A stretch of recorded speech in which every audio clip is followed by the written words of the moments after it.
जय महाराष्ट्र. मी advocate सागर Deore. Whistle blower म्हणजेच समाजामध्ये जे काही चुकीच्या गोष्टी असतात त्यांना उघडं पाडणं आणि आपलं हे विसल ब्लोअर यूट्यूब चॅनल मुलुंडमधलं पीएपी प्रकल्प आणि धारावी पुनर्वसन प्रकल्प याला उघडं पाडणार आहे.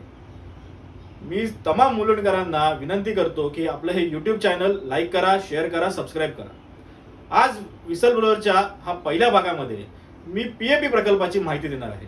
पीएपी प्रकल्प म्हणजे काय? पीएपी म्हणजे प्रोजेक्ट अफेक्टेड पर्सन्स, म्हणजेच प्रकल्प बाधितांसाठी बांधण्यात येणारी घरं. आता हे प्रकल्प बाधित कोण असतात?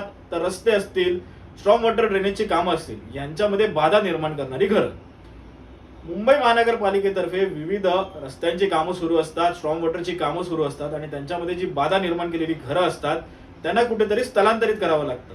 आणि अशाच स्थलांतरित करण्यासाठी मुलुंडमध्ये 7,500 घरांची निर्मिती केली जात आहे. ही 7,500 घरं मराठा मंडळच्या शेजारी मुलुंड पूर्वला बांधण्यात येणार आहे.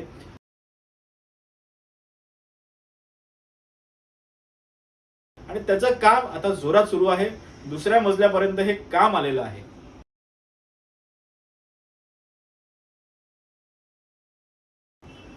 प्रोजेक्ट अफेक्टेड पर्सन्स यांचा एलिजिबिलिटी क्रायटेरिया हा R&R पॉलिसी जी 12 डिसेंबर 2000 रोजी पारित करण्यात आलेली आहे त्यानुसार ठरवण्यात आलेलं आहे. इतर वेळी जे झोपडपट्टी जे पुनर्वसन असतं त्यामध्ये एलिजिबिलिटी क्रायटेरिया असतो हा आधी 1995 होता, त्यानंतर 2000 करण्यात आला.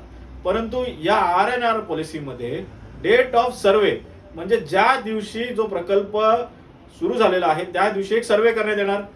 त्या सर्वेमध्ये जेवढे झोपडपट्टी तिकडे असतील, जेवढी घरं असतील त्या सगळ्यांना एलिजिबल करण्यात येणार आहे, म्हणजे पात्र करण्यात येणार आहे.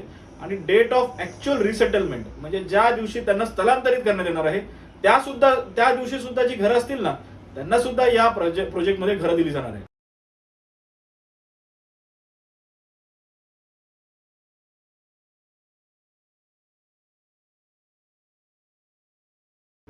याचाच अर्थ मुंबईमधली स्लम कधी संपणारच नाही.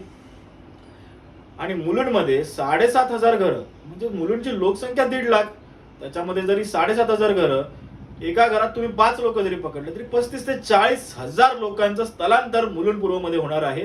आणि यासाठीच आमचा हा विरोध आहे. पुढच्या भागामध्ये मी पीएपी प्रकल्प कुठल्या सरकारने पारित केला, त्याला कुठल्या सरकारने परवानग्या दिल्या, याला कोण कोण जबाबदार आहे याची सगळी माहिती देईन. तोपर्यंत या आपल्या यूट्यूब चॅनलला मुलुंडकरांपर्यंत पोहोचवण्याची जबाबदारी ही सर्व मुलुंडकरांची आहे. जास्तीत जास्त शेअर करा, लाईक करा, सबस्क्राईब करा. धन्यवाद.